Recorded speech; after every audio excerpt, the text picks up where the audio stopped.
Welcome to Jumpstart Your Joy. I'm your host, Paula Jenkins. I invite you to join me as we explore how inspiring people have chosen joy in their lives and what they have to share with us about how to jumpstart joy in the world. Plus, how do we follow our own hearts, find work that lights us up while mindfully noticing the role joy plays in our own journey.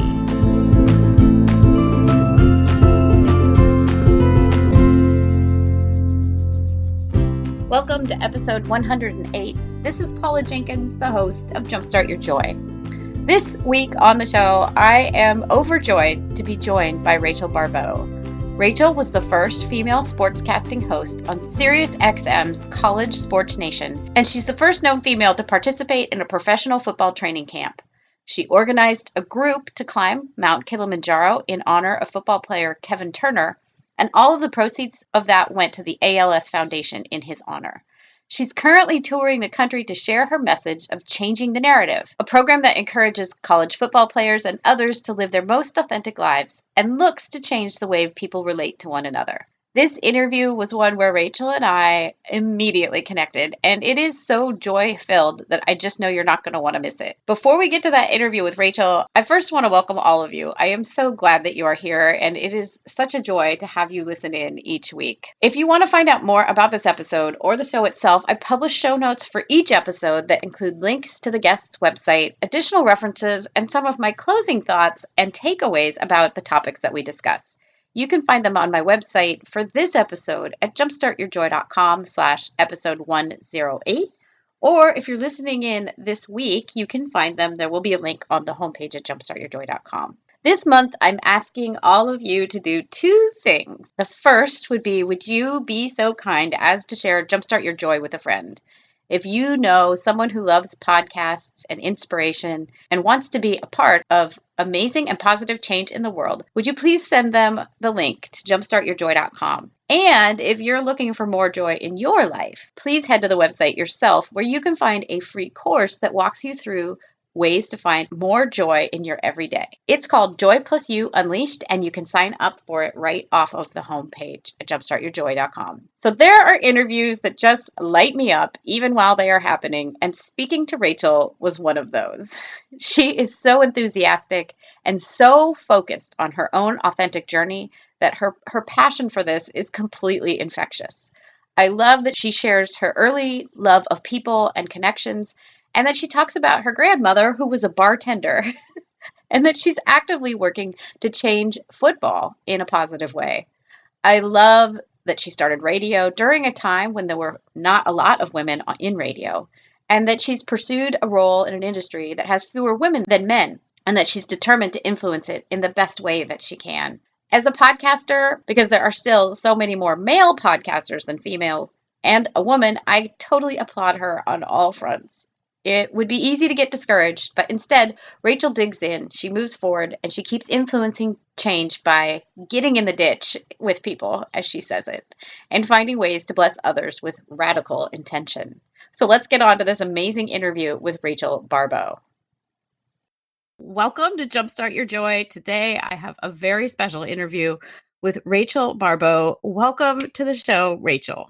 Thank you so much for having me, Paula. It's anything that has to do with joy, spreading joy, giving joy, encouraging joy means a lot to me. And my middle name's Joy. And so my uncle named me, and we kind of laugh. And, we say, never has a person lived up to a moniker so much as I have my middle name. That was so amazing. Yeah, I saw that as I was looking around, and I was like, yes, the synergy here is going to be so awesome. Well, the first question I ask everybody is, tell us what you loved most as a child or in school. What were your earliest sparks of joy? People. This is the way I describe it. People are my currency, and because of them, I'm a billionaire. I love it. It's just, when I was young, my grandmother was a bartender, and, she was a bartender for 60 years, Paula.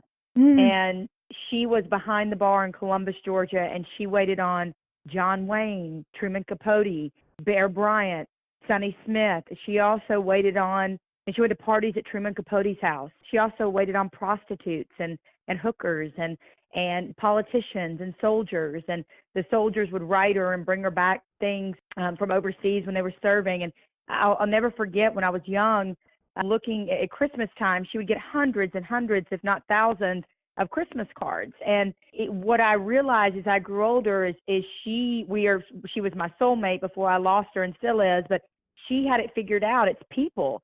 And the more you invest in people, the more you love on people, the more you pour into people, the richer you are. You know, I'm not a woman that is about things.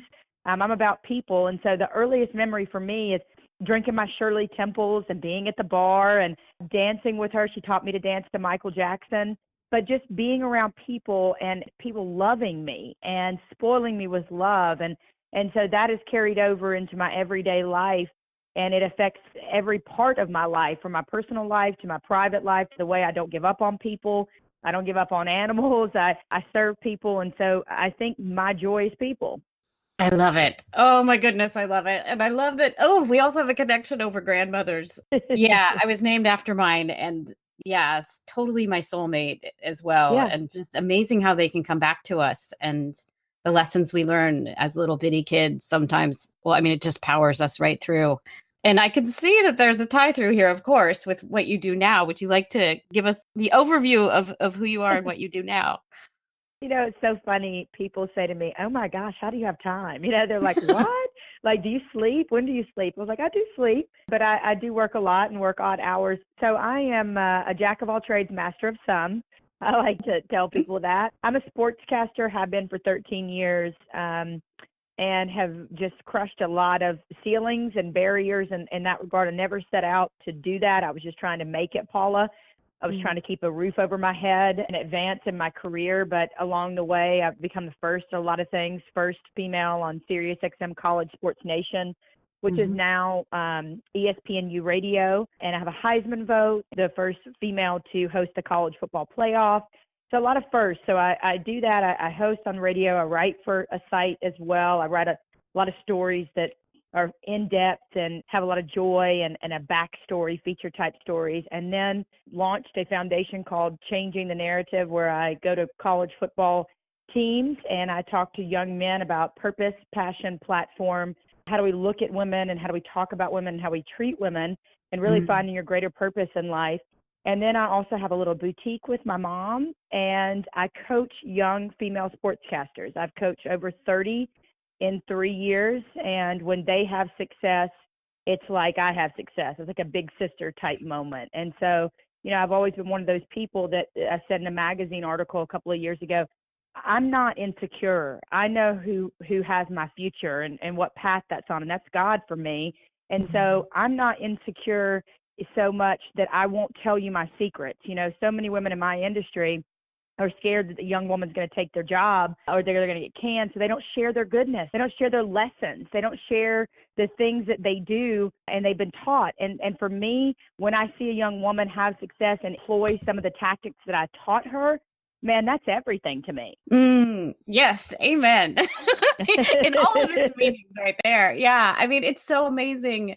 I love what you're saying about the abundance factor there, or what I would call it, as far as feeling like there's enough to go around. Like, we only really extend our entire field, whatever that field is, by sharing with other people. And it's interesting because I think I have a feeling this will probably be a bigger theme throughout our discussion, but kind of that sense of, sure, there's a lot of competition, as there is in football and sports, but there's also that other piece of the story. And I think that's what's so engaging and amazing and delightful about you and your work, is that you can see the competition, but you also see that there's more around and under and all the way through all of these things. Yeah, absolutely. I think, first of all, what I've always said is everybody has a story. Some people just need help telling it, right? Yes. And so I've been about the X's and O's. I obviously, as the only female on ESPNU Radio, you have to be about the X's and O's. I'm a constant student of the game of football. But for me, uncovering that story behind the story and getting to tell why that happened and why he feels this way and what happened here and all the beautiful synergy that had to happen for somebody to get to a place and all the things that they've endured to get there. Yeah, so that's kind of my lane and one of my specialties and telling those stories, and hopefully very soon be writing a book about it. And so there's that side of it. And the other side is you can't take from me what's meant for me, right? Like you know, and I tell young women this all the time. There's never anything that you're supposed to have, a job you're supposed to have, a man, whatever it is, that you have to stab somebody else in the back to get. So when you operate out of, as you mentioned it, a sense of abundance, and God has for me, and whatever it is people believe, for me it's God, you know, that he has a plan and a purpose for your life. And he has things that are already been written out since the beginning of time for your life. When you live like that, I talk about to these young men, the hashtag is be a king, right? Like, I want you to be a king, not just on the football field, with your word, with your time, with your effort, with your character, the way you talk about women, not just the way you treat them, the way you talk about them when they're not around. Like, I'm talking about an elevated life, like the way you serve, the way you give back, the way you love people, the way if you screw up, you go back and say, I'm sorry. So we can, you know, we can conversely just say, be a queen. It's the same thing. When you live like that, when you respect yourself and you respect others, adding to that list, when you live like that, that elevated life, I tell you, the air is much sweeter up here.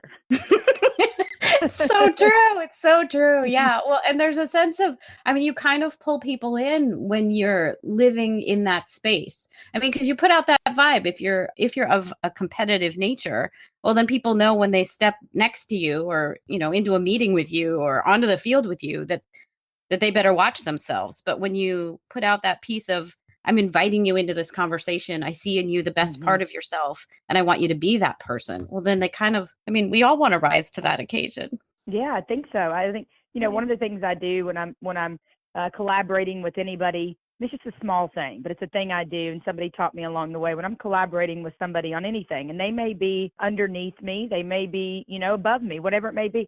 But if I'm sending an email, Paula, you know, I'll kind of lay out what I think, and at the end of it, and I'll say, what are your thoughts? What are your thoughts? And that may seem so simple, but what it does is it says, I value you. I value your thoughts. I value who you are. I value your opinion. Let's attack this together.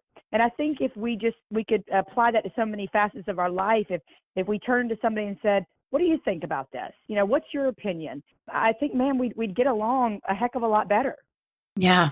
Isn't that so true? I don't know if you'd speak a little bit about this. And for the journalism side of things and the sportscasting side, like, it's really inspiring to see that you are actively going for, like you're saying, the other side of the story, not just the sports piece, but what's the human connection behind that, and what's this person's story. I know you have training as a journalist. Was it your decision? Like, are you strategically going after both of those pieces, or is this something that's just so thoroughly you that is there no other way that you could do this? You know, it's actually a great question. Thank you. But the story behind it is pretty fantastic. So in 2014, I lost my father quite unexpectedly, and I was adopted by my dad, very big proponent of adoption, want to adopt myself one day because of it. And my dad adopted me when I was 18 months old. And so I was his only child, and he passed away very suddenly, and it racked me. It gutted me. It was right in the beginning of football season. And I only was able, as a sideline reporter at the time for the ACC network, I was only able to take off 1 week of work and go clean out his house and every earthly possession, Paula, and put it into a storage unit. And thankfully, my mom and my stepdad came and helped me do that. And I had been pushing for a story at the time on a young man that your listeners may know because he's transcendental. I mean, Dak Prescott, he's the quarterback now of the Dallas Cowboys. And I've been pushing for a story on him with my employer at the time, Bleacher Report, and they finally said yes to the story. So here I am just 40 days after he's passed, and I'm still very raw. And we're getting ready for the interview, and Dak had lost his mama 2 years before. And so we're talking before the interview, and I just teared up. You know, we showed, you know, the tattoos on our wrist, one for my dad, one for his mom. His said MOM, mind over matter. And he kind of gestures to her before every game and after every game. And when the interview was over, you know, the SID at Mississippi State said, besides Tom Rinaldi, that's the best interview he's ever done. Like, nobody's gotten him to open up like that. And I said, well, sadly, we are both part of a club that no one wants to be a part of, the club that we lost our parents too soon.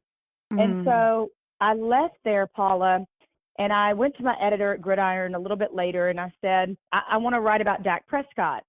And I'm going to write about, how he's doing this and that and this on the field. And I said, I visited with him and this happened. I said, but nobody cares about that part. And he said, Rachael, he said, everybody cares about that part. That's the human part. Like Right. that is the human part of what happened, or the connection that happened between you two. Well, subsequently, I ended up, I think, as a God wink, able to get in touch after doing some research on the internet, and got in touch with his uncle. And his uncle ends up telling me these stories that no one has ever been told before, reported on. Mm-hmm. And so I put those stories together, Paula, with my personal experience with him and the rawness of it, and how he wrapped his arms around me and hugged me before the interview because he saw in my eyes what he had been through. And that changed everything. From that moment forward, my personal life was injected into stories, and they have gone viral. Almost all my stories have gone viral, and it's because I never knew it. I didn't get it. I didn't put two and two together that people wanted that. And my editor was like, Rachael, that's exactly what they want. They want real. They want you. And so, yeah, it's been a beautiful thing. I stumbled into it, but I don't think it was by accident. Right. Wow, that's so powerful. I mean, I can only imagine the moment of you two realizing, wow, there's this connection that, like you said, this is not something anybody ever wants to have happen, but then realizing in someone else, hey, I see you and I can see the pain and I know where you've been and where you're going. Yeah, that's really, really powerful. And yeah, I mean, this show in and of itself also comes from that kind of a place where, I mean, real briefly, my backstory would be that I had a really difficult birth with my son. But there was this moment where I figured out and realized I need to be there for him. I want to be there for him in totality as a joyful person. And so instead of really getting dragged into the depression that I could have, I don't know if chosen is the word, but that I could have fallen into, I said, no, I'm going to fight. And it's that little bitty moment. And I think that's exactly what you're describing in a way, that you said, no, I'm going to go for this. Like, there's something more here. And I really want to speak to this person. And then realizing that the story was something way beyond what the sports piece of it was.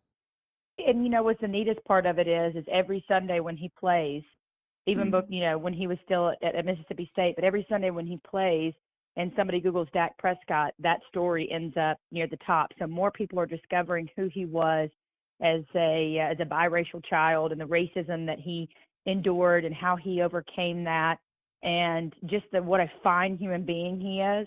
And so every Sunday people are discovering that more and more, and that brings me joy. I think, for your story, where I can relate to that, and I think the listeners will, is, somebody told me a long time ago, you can be a victim or you can be a victor. And I think in that moment you chose to be a victor, right? Like you could have easily, said, oh God, this is terrible, all those things, right? But you said, I've got a greater purpose here, and that is to be a parent and to be a mom, and I'm going to overcome this. And I think for so many people, I say this to people all the time, it does. It's a decision in your head, right? And do we have to sometimes, I lost my adopted grandfather just yesterday was a year anniversary. I took the day to just wallow in it.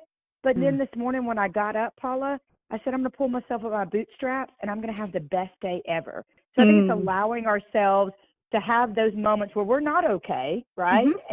But then choosing to say, I'm coming back stronger, bigger, better than ever. Yes. Yeah. And realizing it is a choice, even if it's just the one day it's just a tiny bit better, right? Like, I think that's the hard thing too. Like, it's really, you can't go, 0 to 60 usually, but sometimes, some days, but that sometimes it's that progression, and it's the choice of, I'm going to find the right person to talk to. I'm going to, get myself a sandwich that sounds tasty, whatever that little bitty joy is. Yeah. Absolutely. Yeah. Well, and so let's talk about changing the narrative, because it feels like a really great place to pull that in. It sounds like probably that your discussion with Dak Prescott probably then that changed the narrative for you that led to changing the narrative, I would guess. Is that kind of the daisy chain of events that happened there?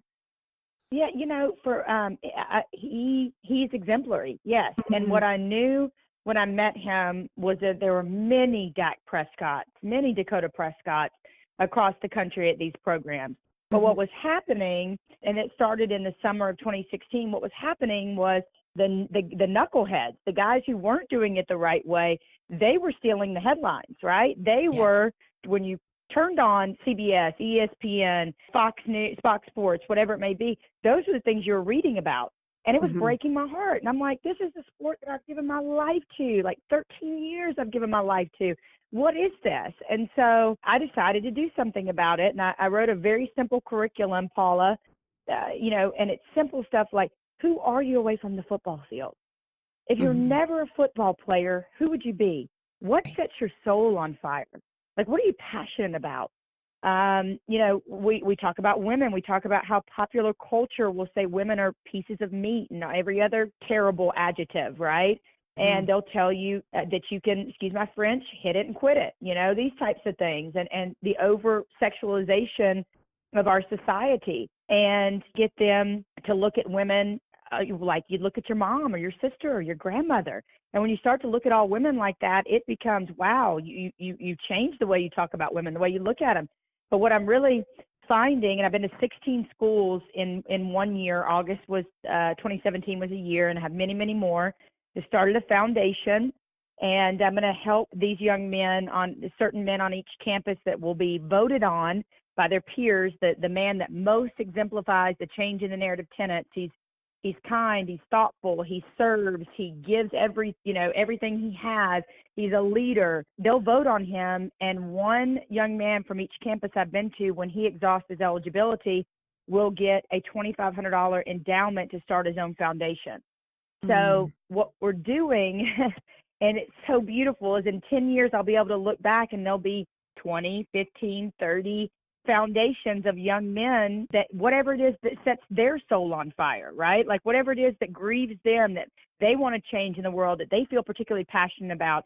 And so I'm getting these young men to, one, start thinking forward past football, and two, thinking about how the way that we live our lives in that elevated sense of being a king, and the way we treat and talk to women, how we affect the people around us. And this has been nothing short of miraculous. I took a tiny idea, and God just took it and ran with it. There was over 2 million hits this summer on Twitter alone for changing the narrative. But for me, when I know is a success is when I have them in my arms after I talk. I'm like 5'2.5" when I take my vitamins, and these big football players, and they're hugging me and they're whispering in my ear, "Rachel, you're the first person that's ever told me I had worth outside of football," or telling me stories of how their dad has been a deadbeat dad his whole life, but because of the talk, he felt encouraged to go and pick up the phone and call the father and tell him he forgives him, and he forgave him for being a deadbeat dad. He felt like a weight was lifted off of him.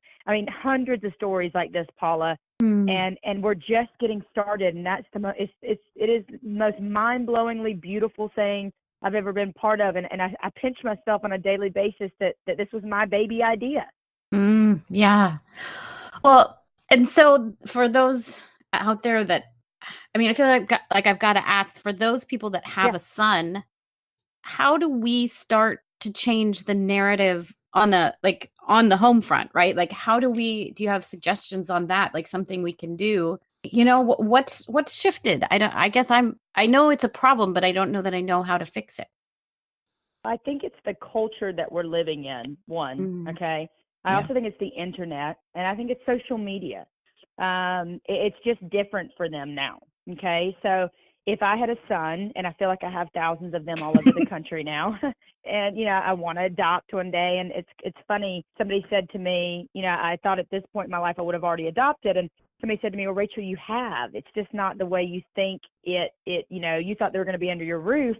You've got adopted young men all over the country." And I was like, wow, that's that's profound. That is very profound. But I think the conversation starts like this, Paula, depending on what age they are, is what do you think about her? Like, how do we look at women? How do we view women? If you've got a young man, a preteen, a teen, they're listening to other guys and they're talking about girls, and you sit down and you talk to them and you say, "Hey, can I just have an honest conversation with you? Like, no judgment whatsoever. Like, when your buddies get together, how do they talk about girls, right? Like, what do they say? What do they call them? And then if they tell you they call them something derogatory, you can sub in and say, well, what if they were talking about your sister? Or what if that was me they were talking about? What would you say to them then? And so I think that's when we start to challenge, what popular culture is telling us, because magazines, music, movies, all of that is jump in the bed very quickly. And that's very prevalent. It's over-sexualized. It is a lack of respect for women. And it is all about, I put this post up the other day on Instagram, and it was like, it grieves my spirit, Paula, to see these young women that all of their Instagram pictures are of their breast or their butt, their goodies. Yes. And I put this post up and I said, honey, that's going to fade. Who are you? Like, who are you? What makes what makes you happy? What are you doing to make the world a better place? Like, who are you? Because that sexuality is going to fade. A pretty heart does not fade, but that sexuality is going to fade. And I think so many of us, our young people, are relying on that sexuality, and it's a false sense of security. So you have young women doing that, right? Putting that on the internet and that on social media. Then you have young men reacting to that. And then don't even get me started. These coaches, and this is going down another whole lane, but these coaches are telling me, Rachel, we've got a real problem with the porn culture and young men thinking that that is reality and that's how a woman should be treated or will be treated, and that's how things go. And it's infiltrating our children younger and younger. And so I think it's starting to have honest conversations with our young men about, what are you hearing? What are you seeing on Instagram? If they're old enough for an Instagram, what are you seeing on Facebook? What if you challenge that? What does, if you are a faithful person and you believe, what does the Bible tell us about that? What is countercultural to what you are seeing? So I do think it begins with conversations in the home from a tiny age up to preteen to teen. I really don't think it's ever too late to turn it around. Yeah.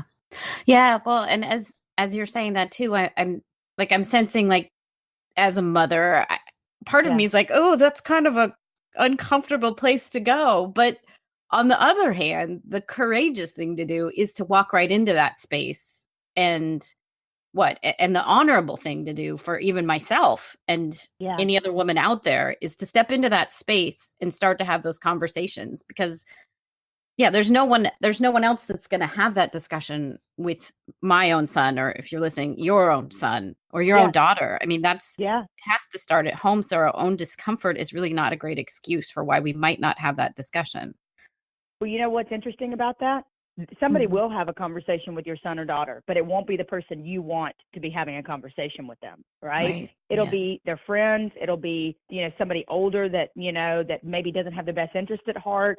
It'll be peer pressure. It'll be those things. And to your point, which I think you make a great point, is I feel like where we are as a society as a whole, that the world is calling for each one of us to get in uncomfortable situations, right? Like, put yourself out there. I think, as a great example, the horrific tragedy that just happened in Las Vegas, somebody saw something was off. There was somebody that, in my opinion, somebody along the way with that man turned the other way, turned their head, right? Didn't want to get involved, didn't want to call it in, didn't want to be a weirdo, there's always warning signs with people when they do these things. There's always red flags. And so I just wonder, when every one of these situations happen, which are happening too often, like, who was the person that didn't call it in, that didn't make the uncomfortable conversation or look twice or cross the street? So I think as a whole, and this can apply to anything, and I tell these young men this, life is calling for you to get in a ditch with somebody. Life is calling for you to help somebody when it's not pretty, when it's messy, when they need you the most. Because as you know, as well as I know, Paula, hurt people, right? So the nastiest people in the world are the ones that need you the most. They need you to dig deeper. They need you to push harder. They need you to ask more questions. And so I think, with that situation in Vegas, all the people that perpetrate crimes like this, there's some sense of isolation. There's some sense of, and so I just feel as a whole, if we as a human race would start to say, I'm going to go the extra mile for humanity. I'm going to go the extra mile for kindness. I'm going to go the extra mile and get in the ditch with you in all facets of our lives. My preacher on Sunday, it was so big. He said, who are your neighbors? Who are your Yeah. 6 neighbors? And people couldn't name them. And he said, I'm calling you to something higher than posting Instagram posts about kindness and love harder and all these things. He said, why don't you take a bowl of soup or a crock pot of soup to your neighbor? Why don't you go and help the little lady across the street? So I think if as a whole would start to get in the ditch proverbially with people in life, I feel like our life from here on out as humans could be exponentially better. Yeah, because it's very hard to start to feel like someone is other than us when we've looked them in the eye and we've handed them soup or cookies or whatever it is, and we know their name and we've shaked their hand. It's a whole different thing, and I think you're so right. It's so easy to isolate and hide behind those things that make us feel like, oh, well, I'm impenetrable over here on Instagram. I can say whatever I want. And you know what else, Paula? I think, too, people like to put out their best selves on Instagram. Oh, yes. Their best part of their relationships on Facebook. You would think that Nancy Joe and Bob's marriage was peachy. And in reality, they might be having a real hard time. I'm a proponent of being real.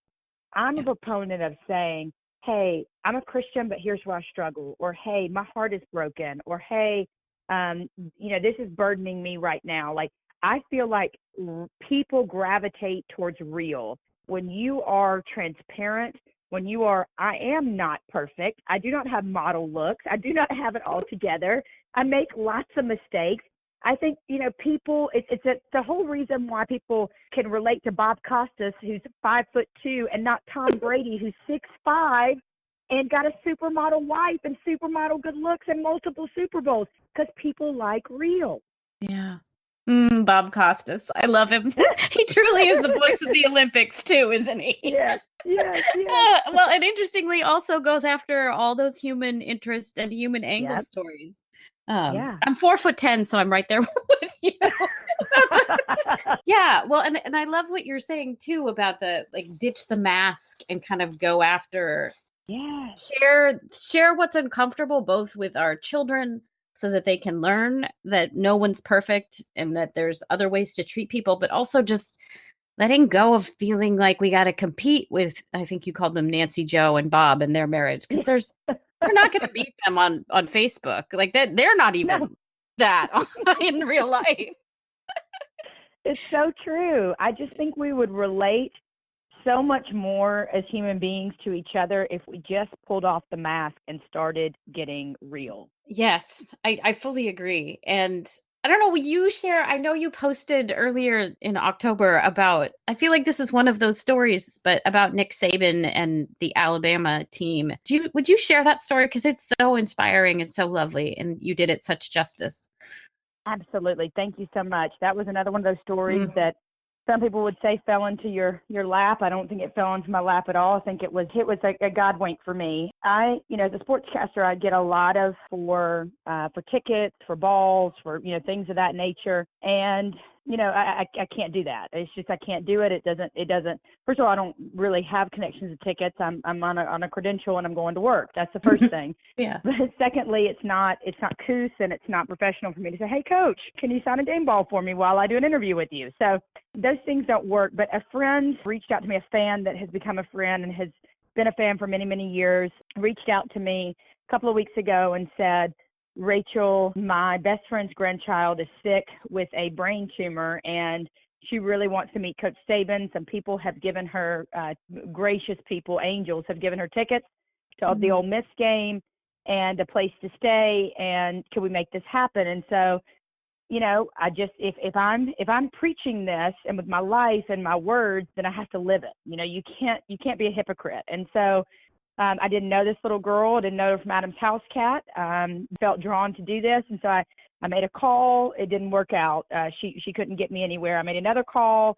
It didn't work out. And the third call, another angel inside the Alabama football program, which I'm very familiar with, having lived in Tuscaloosa and covered the Alabama Crimson Tide to a couple national championships. And I also survived a tornado there in 2011. And so I called and he said, well, call this person. If you don't get them, call Nick Saban's personal secretary. Now, Nick Saban's secretary, she's the ultimate gatekeeper. If you can get past her, then that's a good thing. She used to be a secretary for Bill Belichick of the Patriots. And so I sent it to her, and I know her, and she is another angel. And they set it up for Aubrey. Her name's Aubrey Nicholas, and they set it up for her to come on a Friday. Well, Aubrey couldn't come on the Friday because she was getting radiation. She has DIPG, which is a brainstem tumor that kind of branches out, and there's no cure for it. They're trying to do radiation to keep it localized, and it can be fatal. The stats aren't great, and so we kind of thought that was it. We thought they were going to send them a game ball, and that was it. Well, Linda went the extra mile. You're talking about getting in the ditch for people and going the extra mile. She comes back and says, no, if she can't be there on Friday, then this is what we're going to do. Aubrey and her family, any member that she chooses, ever how many that she wants there, will be on the sidelines pregame. Nick will come out and meet her. State troopers will escort her. There will be a photographer there to capture the whole thing. And so that's exactly what happened. And Nick Saban came out to meet her, and she got up out of her wheelchair, and he went to hug her, and she kind of pushed him away, and she said, "Oh no, I've got a present for you." And she had an Aubrey's Army shirt and a bracelet, and he said, "You've got a present for me?" He was a little shocked, and I think he was so touched in that moment that he bent over and kissed her on the top of the head. And he's got a grandchild, and that has really softened him up, Paula, over the years. And in that moment, it was an iconic moment, and that picture just went absolutely viral, because it was a tender side of Nick Saban that not many people get to see. I know that side because I know his wife, and I know their love story. She let me write it, but not everybody gets to see that. And so that wasn't it for little Aubrey and her family. She got to meet her favorite player, Jalen Hurts, and he put on her bracelet and, gave her, a fist bump and gave her a hug. And Aubrey's mom, Brooke, told me, she said, some people, they don't mean to, but they don't want to be around sick kids. It's almost like they get the, don't want to touch her, don't want to. And she said neither one of them, everybody, the cheerleaders, everybody, but neither one of them, Nick Saban nor Jalen Hurts, had any of that in them. They just hugged her, they embraced her, they loved her. And that is a moment for them that they'll be able to carry as they go to the radiation, and then also go to New York to try to get some specialized treatment to try to beat this thing. Right. And it takes so many people saying yes really to love, to saying yes to the connection and the humanity and who can I be today? And that's just, it brings tears to my eyes. Thank you for sharing it. It's really a really beautiful story. Thank you. Yeah. And I love that as the journalist, you're on the lookout kind of for these stories, but like you said, sometimes they just come into your lap, and then it's thank you for carrying them through, right? Like that could have just stopped. It takes a special person. I think for me, what I've learned is because these stories have gone viral, is the world wants it. When I put out these kind of stories, like the Dak Prescott story or this story or the 100 other stories I've written in the past couple of years like this, people, they're like, oh my gosh, we need more of this. We need, and it was just a couple of days the story went out after the shooting in Vegas. And so people were desperate for good news. They were desperate for something besides sadness and depravity. And I think the world needs more of these stories. And I always say to people, don't ever let anyone tell you that good news doesn't sell. Oh, it's so true. And it's so, so at the heart of even this show for me is, if it hits one person that needed to hear how someone, grabbed onto joy and followed it through just for today, like that's what it's about, is really rising to that occasion and trying to put some other good news out there for people. So thank you. Absolutely. Thank you for being here. So do you want to, before we get into the last couple questions, do you want to explain how people could get involved with changing the narrative, or where they can find you if they want to learn more? Yeah, absolutely. They can go, I have 2 websites, and they can go to I'mChangingTheNarrative.com. That's I'mChangingTheNarrative.com, and that's got every bit of videos and information, how to get in touch if they want to bring me in to their corporation, to their school, to their church group, whatever it may be. And as I mentioned before, I'm changing the narrative. It can apply to anybody. It doesn't have to apply just to college athletes, male athletes. It applies to anybody. And then my other website is RachaelBaribeau.com. And there's a contact button if you go. And I'm very active on Twitter, on Instagram at Rachael Baribeau, and that's Baribeau. And I really love, like as I said at the beginning, I love interacting with people. Wonderful. And I'll put links to all of those in the show note. Well, so yeah, let's jump to the last two. Where have you seen resistance come up in your life and how have you overcome it? Oh, I in my career for sure. Being a female in a male-dominated, especially radio. There's a lot of women. I've been a sideline reporter on television, but especially in radio. There's, what do you do? You don't know nothing about football. You ain't never strapped on a helmet. There's a lot of those. And I actually went to training camp with a professional indoor football team and lasted for 5 days of 2-a-days in my late 20s, 3 hours of football in the morning and 3 hours at night. And they tackled me. They beat me black and blue. And I did it because I didn't want any man to ever be able to say that to me again. And so I like to be able to, kind of give it back to him and say, oh, yes, I have. I know football. But I think there's still, as evidenced by Cam Newton recently and other people, there's still these men that think in their hearts, and sometimes they let the rest of the world know it with their comments, that they don't think that women understand football or know sports and just don't have the capability to.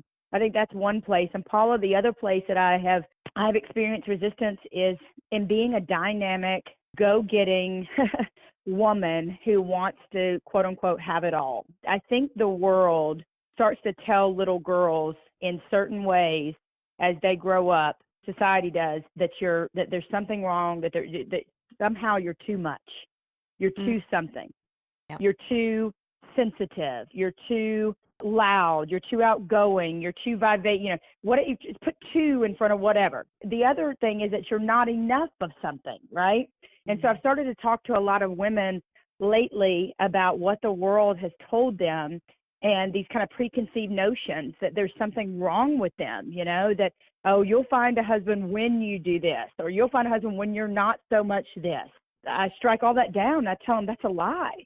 You are created in the image of God. You are enough. You are perfect. You are beautiful, from the inside out.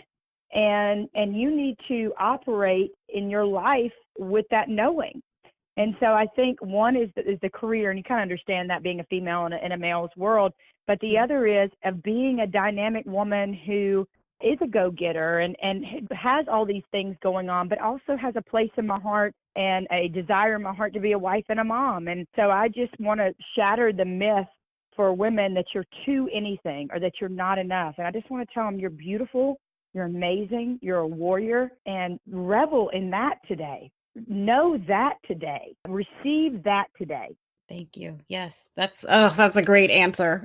And I can relate to both of those things. Yes, I was always a little too something, outgoing, loud, laugh too much. And isn't that crazy? Like, so you start, even the most together girls, and we're all still girls. We're also little girls inside. The most together girls that I talk to, I'm like, so where, what is your insecurity? Like, what is your, what's your ism? And you start to talk about it. And a beautiful gal, friend of mine, she was like, I've just always been told I'm too sensitive. And she was like, so because of that, I've shut down emotionally, kind of feel dead inside because of that. And so if we were watching Wonder Woman, I got all, empowered after watching Wonder Woman, but I feel like I want to get in front of the women of the world and tell them there is nothing wrong with you. You are amazing. You are perfect. There is nothing wrong with you. And guess what? There's only one of you in the entire world. Like, there's just one of you. And God didn't take the day off when he created you. He created you in his image, in this beautiful being. And so if I can get that to sink in to women's brains, I think some women might be operating on a different level. I love it. Yes. Oh gosh, Rachael. Yes. And then last and most joyfully, what are 3 ways that you can think of to jumpstart joy in your life, in the world, or in other people's lives? Yeah, I think the first for me is start to focus on what you do have versus what you don't have. So easy in this world to focus on all the things that, that aren't going right. And for me, every time I get groceries and I've got groceries sitting on, my counter and I come home from the grocery store, I thank God. And again, for me, it's God, but for whatever it is for you, but I give thanks for every piece of grocery, of food that I put into my refrigerator, to my pantry, because so many across the world would give anything to have sustenance like that, right? So I think the first thing is being grateful for what you do have versus focusing on what you don't have.